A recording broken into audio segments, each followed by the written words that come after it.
Okay, so in this lesson, we will be discussing the International Union for the Conservation of Nature, or the IUCN, NIPAS Law and Convention on Biodiversity. So at the end of the unit, you be able to understand and recognize the applications, the provisions of the International Union for the Conservation of Nature and the NIPAS Law and Convention on Biodiversity. Okay, so ano yun? Ano ang IUCN? So the International Union for Conservation of Nature is an international organization working in the field of nature conservation and sustainable use of natural resources. Okay, so brief history muna. IUCN was established in 1948. Matagal na rin siya. It was initially called the International Union for the Protection of Nature and Natural Resources and has also been known as the World Conservation Union. The initiative to set up the new organization came from the UNESCO. It's an United Nations organization, and especially from its first Director General, the British biologist Julian Huxley.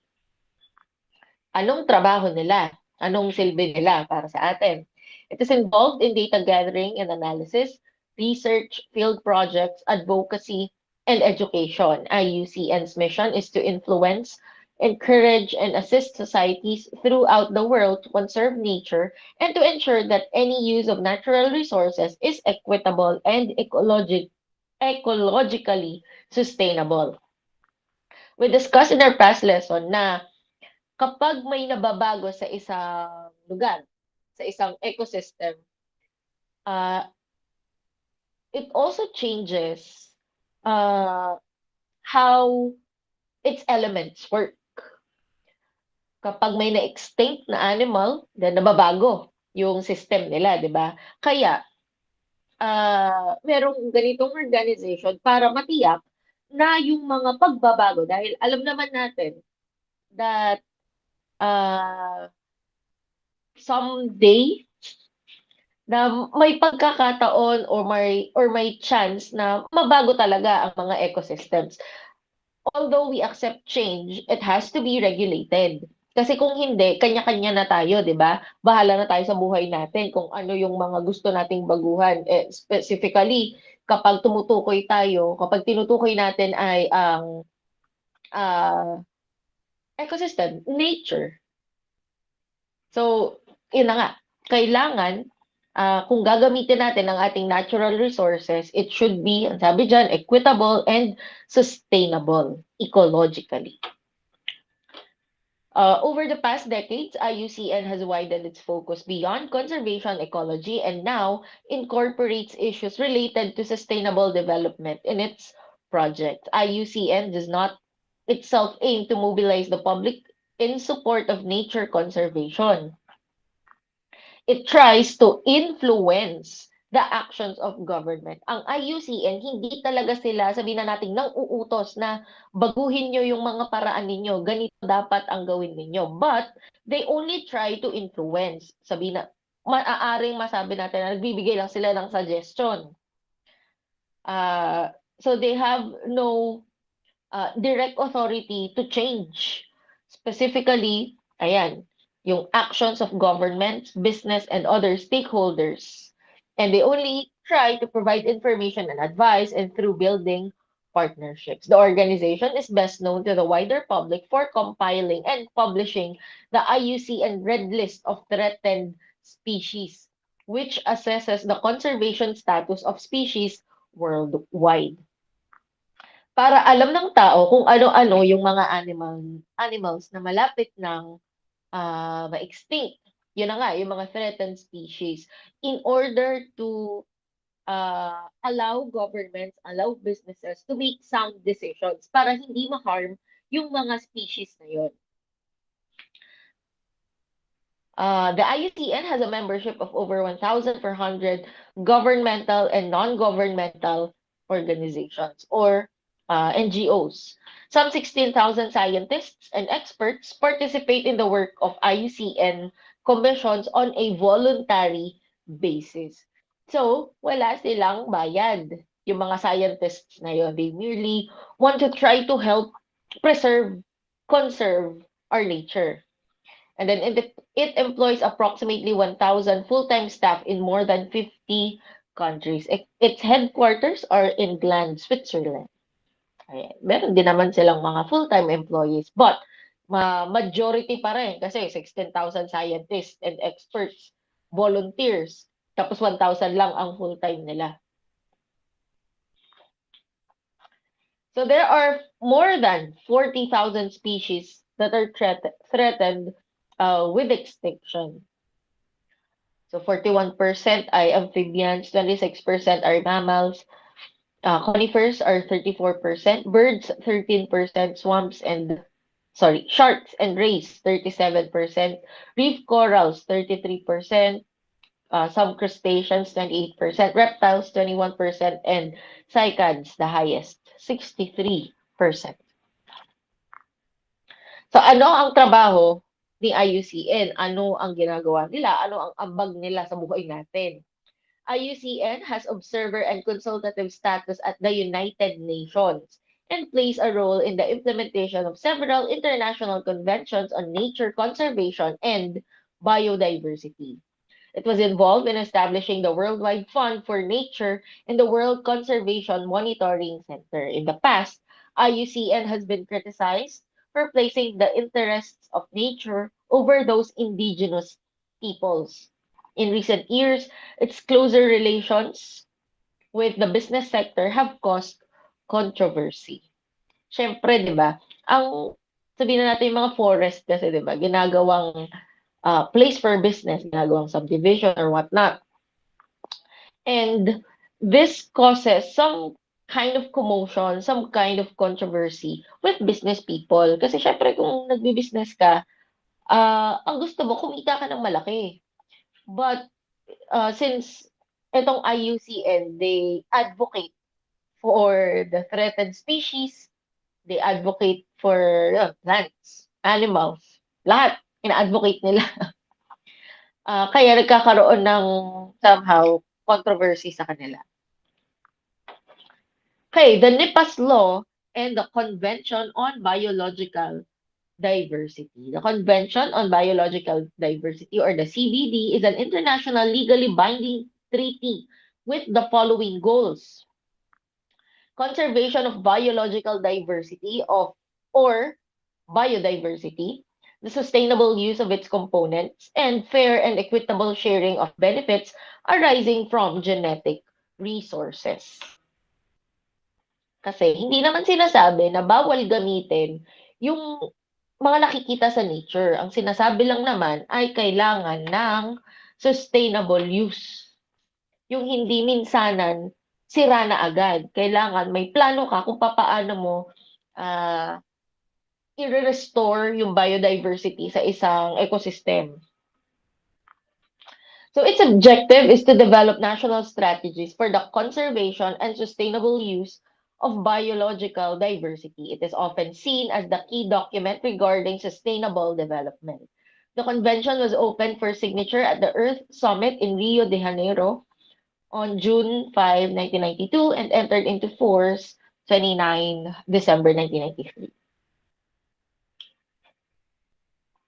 NIPAS Law or Republic Act 7586, or the National Integrated Protected Area System. Yan, sa Pilipinas. Matagal na yan. Sa 7 pa nga ang start, di ba? So, sino yun? During the time of former President Ramos. Okay, it is a landmark Philippine legislation which allows government to pinpoint or classify public land and water areas with outstanding biological diversity as well as anthropological significance. It governs the protection of wildlife species and their habitats through the establishment and management of protected areas in the country. So, obviously, dahil may protected areas tayo, hindi ka basta-bastang magkakaroon ng access doon sa mga lugar na yon. The act was passed for the protection of outstandingly remarkable areas and biologically important public lands that are habitats of rare and endangered species of plants and animals representative of biogeographic zones and related ecosystem. Ano yung mga salient features nito? Section 2, state policy. Establishment of a comprehensive system of integrated protected areas for the Filipino people of present and future generations to ensure the perpetual existence of all native plants and animals without the classification of national parks as provided for in the Constitution.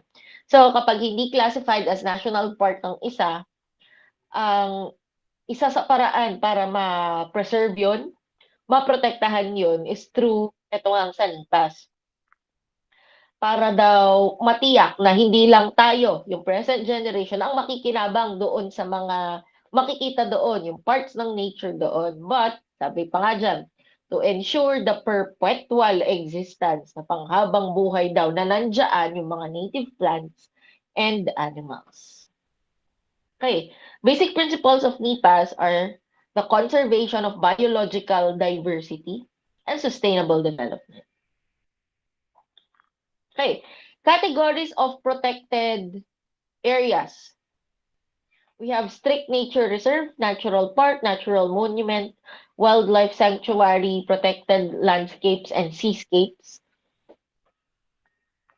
Resource reserve, natural biotic areas, and other categories established by law, conventions, or international agreements which the Philippine government is a signatory. So, definition of terms. NIPAS, National Integrated Protected Area System. It is the classification and administration of all designated protected areas to maintain essential ecological processes and life support systems, to preserve genetic diversity, to ensure sustainable use of resources found therein, and to maintain their natural conditions to the greatest extent possible. Protected area naman, this refers to identified portions of land and water set aside by reason of their unique physical and biological significance, managed to enhance biological diversity and protected against destructive human exploitation. So you cannot use plants, animals for personal consumption kapag yung lugar na yon ay considered to be a protected area. Next, we have buffer zones. These are identified areas outside the boundaries of and immediately adjacent, katapat, to designated protected areas pursuant to Section 8 that need special development control in order to avoid or minimize harm to the protected area. Then we have Indigenous cultural community. This refers to a group of people, tao ito, sharing common bonds of language, customs, traditions, and other distinctive cultural traits, and who have since time immemorial occupied, possessed, and utilized a territory. Etong mga indigenous cultural communities, ang isang example niya na yung mga Aita community natin. So may sarili silang language, may mga customs sila, may tradition sila na kumbaga sa kanila lang relevant at sa atin it may seem irrelevant. So usually wala naman sila dito sa baba sa lupa natin. They are kadalasan hindi ko sinasabi lahat talaga. Kadalasan nasa bundok sila. Yung mga tribes natin. And they have lands na doon na sila nakatira, yung mga lolo pa nila, great lolo pa nila ang tumira doon. And sila na yung nangangalaga noon ever since. And yun na nga, ginagamit nila yun bilang kanilang territory. I think later on, may i-discuss tayo tungkol sa lupa nila. Dito muna, National Park.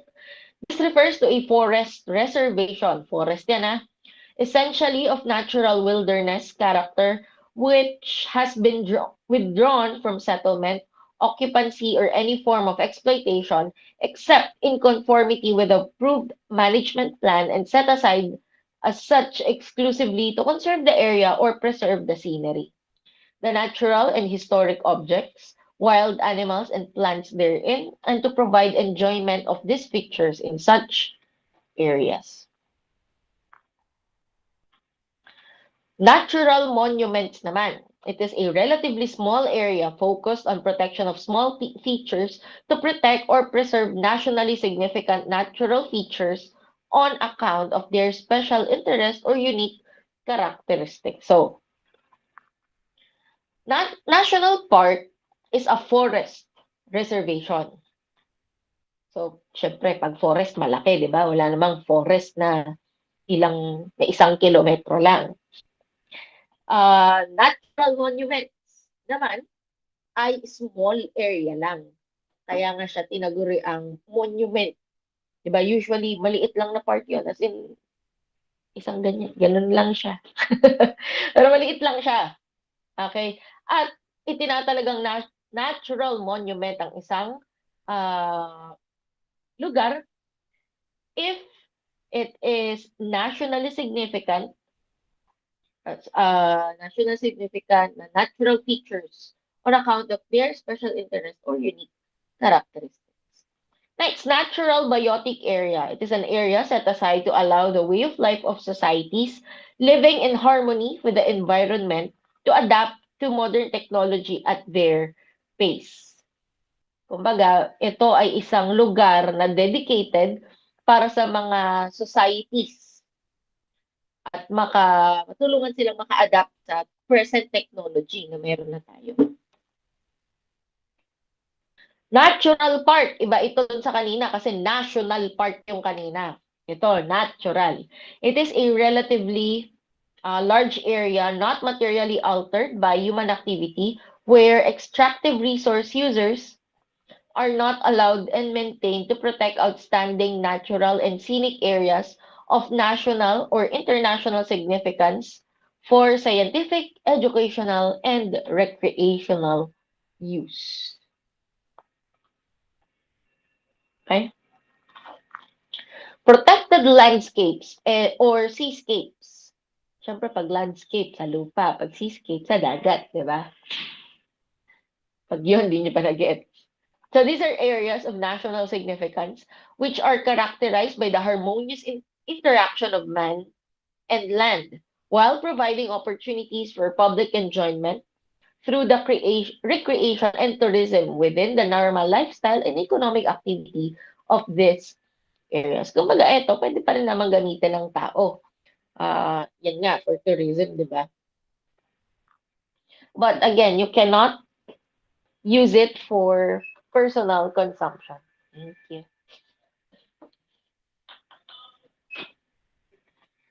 Then we have resource reserve. It is an extensive and relatively isolated and uninhabited area, normally with difficult access, designated as such to protect natural resources of the area for future use and prevent or contain development activities that could affect the resource pending the establishment of objectives which are based upon appropriate knowledge and planning. Ulit. It is an extensive and relatively isolated and uninhabited area. Therefore, a resource reserve is not a place you can normally visit. Hindi siya for tourism at hindi rin siya tinitirahan ng kahit sino, even members of the indigenous community. Okay. Strict nature reserve is an area possessing some outstanding ecosystem features and/or species of flora and fauna of national scientific importance maintained to protect nature and maintain processes in an undisturbed state in order to have ecologically representative examples of the natural environment available for scientific study, environmental monitoring, education, and for the maintenance of genetic resources in a dynamic and evolutionary state. So it has flora and fauna species na may national scientific importance. Kaya, strict nature reserve siya dahil nga sa flora and fauna na makikita doon. Yung kanina kasi na nabanggit natin, resource reserve, kumbaga kabud lang siyang mga puno. Hindi katulad dito, may mga makikita ka talagang endangered species or threatened species or uh, ano pa ba 'to? Mga species nga na kailangan talagang maprotektahan, whether animals or uh, plants.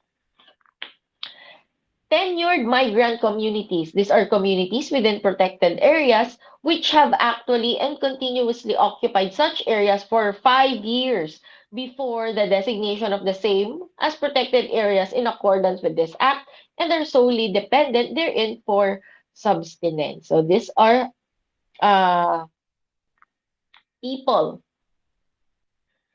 that live in protected areas na nakatira na sila doon for at least na nakatira na sila doon 5 years before, at least 5 years before the designation ng lugar na yun as a protected area. Kaya ang term tenured na kasi matagal na sila doon bago pa siya na-consider na isang protected area, may mga nakatira na doon. Kaya siya tenured. Kaya yung tawag sa mga tao doon, yung community nila is a tenured migrant community. And then we have wildlife sanctuary. This comprises an area which assures the natural conditions necessary to protect nationally significant species, groups of species, biotic communities, or physical features of the environment, where this may require specific human manipulations for their perpetuation. Ayan. So, their goal is to protect nationally significant species. Okay. Protected Area Management Board naman, Section 4 nung NIPAS, identified portions of land and water set aside by reasons of their unique physical and biological significance, managed to enhance biological diversity and protected against destructive human exploitation. Okay, categories of management zones. First is strict protection zone. Close to all human activity. So, hindi siya park. Hindi mo siya pwedeng daan-daanan. Hindi ka pwedeng basta-basta makapasok dyan. Except for scientific studies and or ceremonial or religious use by the ICCs or IPs. Yung mga indigenous communities natin. Multiple use zone. The following may be allowed consistent with the PA management plan: settlement, traditional and or sustainable land use, including agriculture, agroforestry, and other income generating or livelihood activities.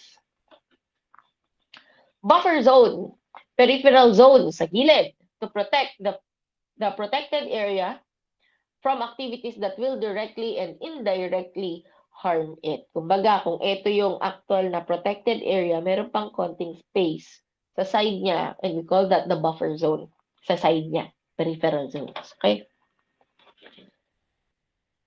So, the NIPAS is under the control and administration of the DENR, Department of Environment and Natural Resources. Site-level policy making and management, implementation of the management plan and operations of the protected area, including enforcement. The DENR Secretary is empowered to deputize field officers and delegate any of his powers under the Act and other laws to expedite its implementation and enforcement. So, pwede niyang pabilisin yung trabaho ng mga tao niya para makuha nila agad yung goal to protect the areas. Okay. Provisions for tenured migrants, yung nabanggit natin kanina sa definition of terms. recognized tenured migrants. Trabaho nila yon. Sino ba dito yung mga nakatira ng higit 5 taon bago ito na-establish na protected area? Actual continuous cooperation and solely dependent for subsistence on the PA for 5 years before its designation as such per this act. Katulad ng explanation natin kanina. As eligible stewards of the land from which they derive subsistence. Okay. Provisions for indigenous cultural communities recognizes ancestral domain. Yun yung lupa na kung saan nakatira yung mga indigenous community natin. At kumbaga yung sabi natin kanina, namana na nila sa grandfather nila. Yun. Ancestral domain or ancestral land. Allows ICCs to live their traditional lifestyle. Nahayaan sila kung paano sila mamuhay, kung paano yung kanilang mga practices sa kanilang community. Field officers, all officials, technical personnel, and forest guards have employed in the Integrated Protected Area Service all persons deputized by the DNR upon recommendation of the Management Board shall be considered as field officers and shall have the authority to, ito yung trabaho nila, investigate and search premises and buildings, make arrests in accordance with the rules of criminal procedure for the violation of laws and regulations relating to protected areas. So, pwede kang makulong talaga kapag hindi ka sumunod doon sa kanilang mga rules. Nothing herein mentioned shall be construed as preventing regular law enforcement police officers from arresting any person in the act of violating said laws and regulations. Except sa prohibited acts, except as may be allowed by the nature of their categories and pursuant to rules and regulations governing the same, the following acts are prohibited within protected areas. First is hunting, destroying, disturbing, or mere possession of any plants or animals or products derived therefrom without a permit from the management board. Ibig sabihin, pwede ka namang mag-hunt, pero kailangan may permit ka. Dumping of any waste products detrimental to the protected area or to the plants or animals in or inhabitants therein.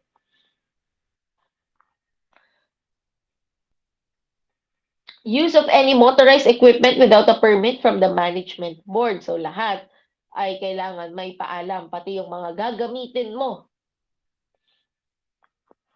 Mutilating, defacing, or destroying objects of natural beauty or objects of interest to cultural communities.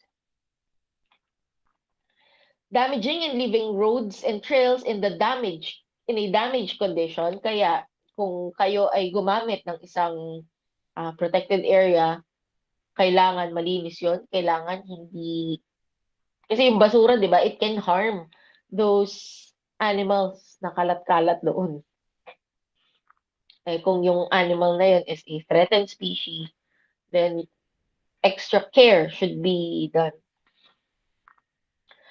Squatting, mineral locating, nagmimina, otherwise occupying any land, constructing or maintaining any kind of structure, fence or enclosures, conducting any business enterprise without a permit, living in exposed and unsanitary conditions, refuse or debris, or depositing in ground or in bodies of water, and altering, removing, or defacing boundary marks or signs. Pinagtripan mo, inalis mo yung boundary sign, hindi pwede yun.